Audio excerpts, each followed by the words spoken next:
नमस्कार, मेरा नाम उपेंद्र है और ये लोकमत का न्यूज़ रूम है जहां हम लोकसभा चुनाव को कवरेज कर रहे हैं। फिलहाल अभी दोपहर के 12 बज गए हैं। अगर आप घरों से निकलकर पोलिंग बूथ तक वोट देने नहीं पहुंचे हैं तो आप ज़रूर वोट देने जाइए।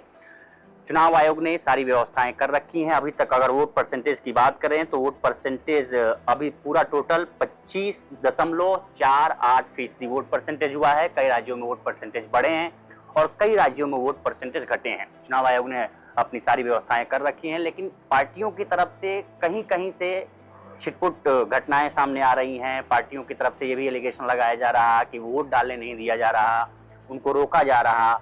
और इसमें सबसे प्रमुख समाजवादी पार्टी अपने सोशल हैंडल पे हर पल की जानकारी दे रही है, हर अपडेट दे रही है। इसको जानने के लिए हम अपने साथी गौरव के पास आएंगे कि पार्टियां क्या अपने तरफ से एलिगेशन लगा रही हैं, कहाँ वोट नहीं डाले जा रहे हैं, कहाँ वोट पड़ रहे हैं। बिल्कुल, मुझे लगता है कि समाजवादी पार्टी इस बार जो अपनी पूरी तैयारी के साथ आई है, क्योंकि जब 2022 का चुनाव हुआ था तो उसके बाद मुझे याद है अच्छी तरीके से अखिलेश यादव ने आरोप लगाया था कि जो उनके वोटर्स हैं उनके नाम काट दिए गए, जो समाजवादी पार्टी के समर्थक है उनके नाम काट दिए गए हैं वोटर लिस्ट से, उनको वोट डालने से रोका गया। इस तरह के आरोप उन्होंने लगाए थे, जिसके बाद चुनाव आयोग ने इसका संज्ञान लिया था और अखिलेश यादव को नोटिस जारी किया था और उनसे कहा था कि आप सबूत लेकर आइए इसका। तो इस बार 2024 के लोकसभा चुनाव में समाजवादी पार्टी पूरी तैयारी के साथ आई है और अगर आप सुबह से उनका हैंडल देखें, जो ऑफिशियल हैंडल है ट्विटर का, बमबारिंग कर दी है। सहारनपुर, मुरादाबाद, रामपुर, कैराना, हर जगह के अपडेट की बूथ नंबर 182 पे, यहाँ पर इतने पे, यहाँ पे इतने पर मुस्लिम बाहुल्य एरिया है, इस वजह से वोट नहीं डाले जाए।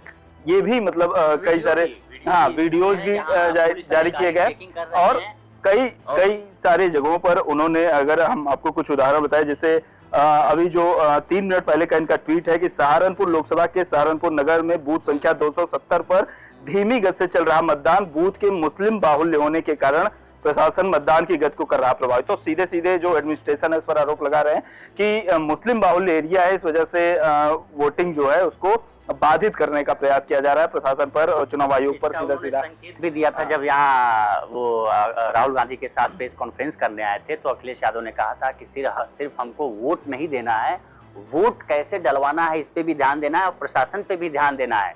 उन्होंने ये इंडिकेशन दिया था। हाँ बिल्कुल, क्योंकि जैसा कि हम मतलब पहले ही चर्चा की कि उन्होंने पिछली घटना से सीखा है।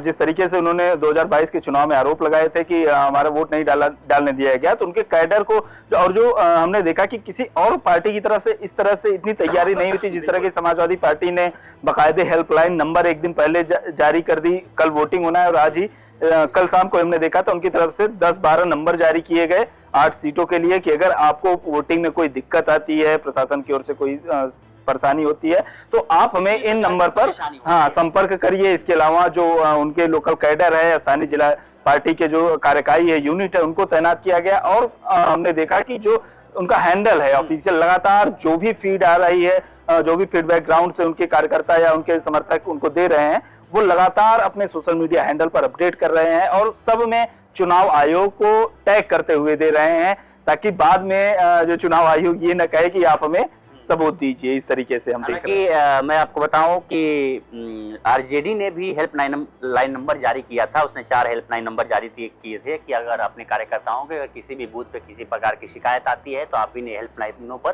संपर्क करें। लेकिन अगर आप आरजेडी का ट्वीट खोलेंगे तो उसमें ये चीजें अब देखने को नहीं मिल रही। जैसे समाजवादी पार्टी लगातार बमबारनी किए हुए कि भाई कैराना में ये हो रहा, रामपुर में ये हो रहा, सहारनपुर में ये हो रहा। 11 बजे का एक ट्वीट है कि मुरादाबाद लोकसभा के नगर के बूथ संख्या 459 पर वोटर लिस्ट में नहीं है समाजवादी पार्टी का समर्थन करने वाले मतदाताओं का नाम, चुनाव आयोग संज्ञान ले, निष्पक्ष मतदान सुनिश्चित हो। तो एक तरीके से हम ये देख रहे हैं कि समाजवादी पार्टी पूरी तैयारी के साथ आई है। उनके जो सोशल मीडिया हैंडल्स है उन पर लगातार बात कही जा रही है। जो उनके पार्टी के नेता हैं वो लगातार इस बात को उठा रहे हैं और सक्रिय हैं कि उनके जो समर्थक हैं, उनके जो वोटर्स हैं, उनके वोटर्स को उनको वोट डालने दिया जाए, क्योंकि सारा माहौल, सारा गणित और सारे समीकरण तब फेल हो जाते हैं अगर आपके वोटर वोट ही नहीं डाल पाए। तो ये और ये इस तरह का ट्रेंड हमने रामपुर में देखा था। जब रामपुर में उपचुनाव हुए, चाहे वो आजम खान ने जब सांसद चुने जाने के बाद विधायकी से इस्तीफा दिया, चाहे वो विधानसभा का उपचुनाव हो, चाहे जो लोकसभा का उपचुनाव था जब उनकी सदस्यता उनकी सदस्यता रद्द हुई, उपचुनाव हुआ, तो हमने दोनों जगहों पर देखा कि जिस तरीके से ये आरोप लगाए गए कि जो समाजवादी पार्टी के समर्थक वोटर हैं उनके लिस्ट से नाम काट दिया गया, पुलिस तैनात कर दी गई है, वोट डालने से रोका जा रहा है। इस तरह के तमाम आरोप जो उस समय समाजवादी पार्टी की यूनिट थी रामपुर की, उसकी ओर से लगाए गए। तो ये हमको दिख रहा है कि उसी घटना से सबक लेते हुए लगातार। गौरव, एक और बात है, आप देखेंगे कि मैं आपको बता दूं, दर्शकों को बता दूं कि अभी तक जो वोट परसेंटेज है जो चुनाव आयोग की तरफ से ऑफिशियली जारी किया जा रहा है, और पूरे सारे स्टेट 29 राज्यों और केंद्र शासित प्रदेशों में अभी तक जो वोट परसेंटेज है टोटल 25.48% परसेंटेज है। इसमें से बड़े राज्यों को अगर हम देखें तो इसमें से बिहार में अभी वोटिंग 20.42% हुई है, 20.42% हुई है। मध्य प्रदेश में 30.46% हो गई है। महाराष्ट्र में 19.17% है। अगर हम उत्तर प्रदेश की बात करें तो 25.48% वोटिंग हुई है। हम देख रहे हैं कि अदर राज्यों की अपेक्षा गौरव, बिहार और यूपी में, जो कि इसमें हम महाराष्ट्र भी शामिल कर लेते हैं, 3 राज्यों में वोटिंग परसेंटेज पिछले अपेक्षा और मौजूदा वक्त में भी अदर राज्यों की अपेक्षा कम वोटिंग परसेंटेज है। इसकी वजह कुछ इसकी यूपी बिहार में हम बाकी राज्यों की तुलना में वैसे भी देखते हैं कि थोड़ी कम वोटिंग होती है।